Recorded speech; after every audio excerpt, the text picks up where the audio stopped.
Kisah Si Pitung, jagoan dari Betawi pembela rakyat di zaman Belanda.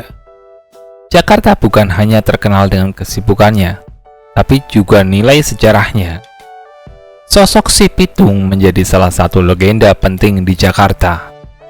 Ia merupakan pahlawan Betawi pemberani yang pernah melawan penjajah Belanda di Jakarta. Sosoknya memang legendaris sampai diibaratkan sebagai Robin Hood untuk warga Betawi zaman dahulu.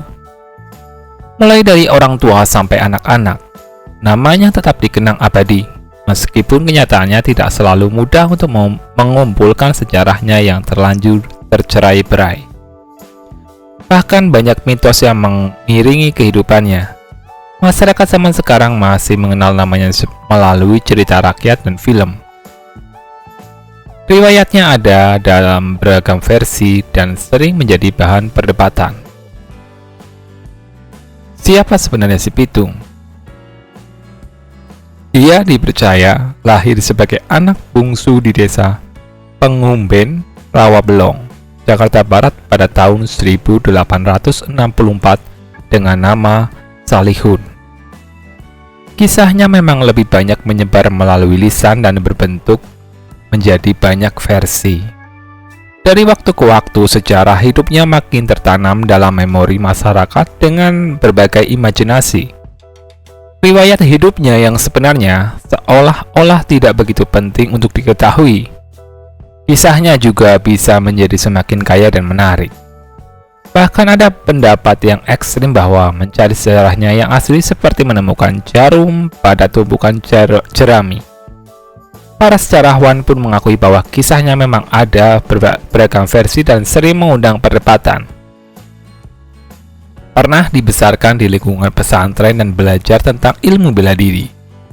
Dikisahkan bahwa ia tumbuh pada lingkungan pesantren Menes di kampung Rawa Bebek dan menjadi murid Haji Naipin.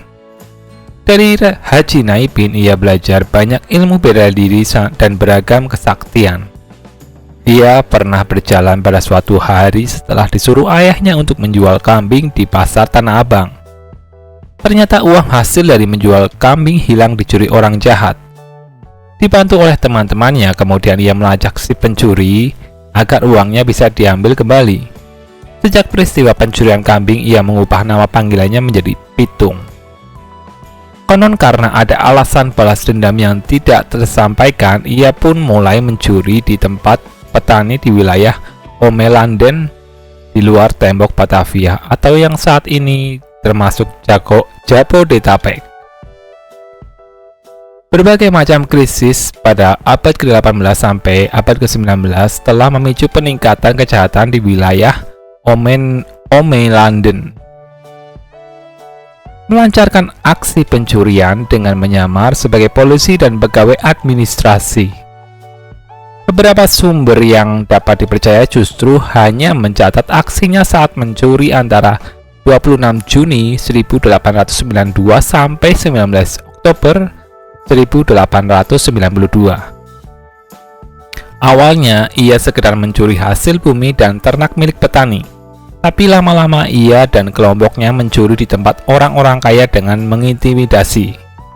Aksi-aksi pencuriannya memang fenomenal pada zamannya karena menyamar menjadi polisi atau pegawai pemerintahan.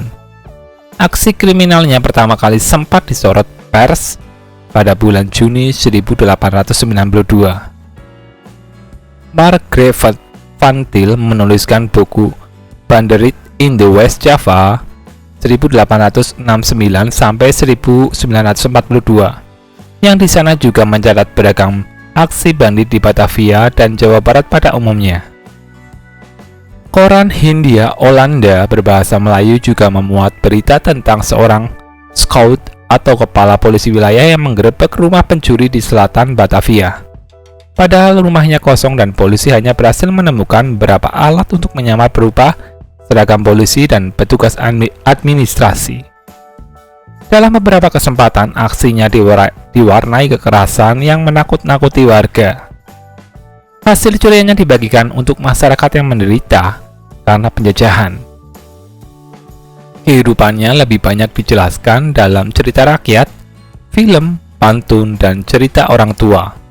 Yang jelas aksinya sebagai pencuri bukan untuk dirinya sendiri. Ia bagikan hasil curiannya untuk rakyat yang tertindas oleh penjajahan Belanda. Ia adalah simbol dari pemberontakan dari orang-orang Betawi yang telah lama menderita akibat penjajahan kolonial Belanda. Ia bersama kelompoknya menyuarakan hak untuk lepas dari penjajahan dan diskriminasi industri. Karena hidupnya yang kontroversial, tentunya ada pro dan kontra tentang hidupnya. Ada yang menilai noble outlaw atau orang yang bertindak di luar hukum dengan cara terhormat. Tapi tidak sedikit yang memandangnya sebagai perampok berbahaya karena punya kesaktian. Sempat lolos dari kejaran polisi dan dikabarkan meninggal setelah kehilangan jimat. Pada tahun 1892, ia ditangkap dan polisi menggeledah rumahnya. Polisi menemukan uang 125 gulden di dalam lubang lantai rumahnya sebagai barang bukti. Polisi pun menjebloskan ke penjara Meister Cornelis. Saat diperiksa oleh polisi, baru terbongkar bahwa nama aslinya Salihun. Ternyata ia bisa meloloskan diri bersama kelompoknya. Konon kekuatan supranatural yang dimilikinya banyak membantunya untuk bisa lolos dari hukuman. Begitu lepas dari penjara, ia masih menjadi buronan. Meski pada akhirnya ia meninggal, dan masyarakat Betawi meyakini bahwa meninggalnya adalah karena kehilangan jimat di rambutnya. Begitu meninggal, namanya segera dilupakan oleh orang Belanda. Itulah kisah si Pitung yang bagi masyarakat Betawi ia tetap menjadi jagoan yang pernah banyak menolong masyarakat yang lemah.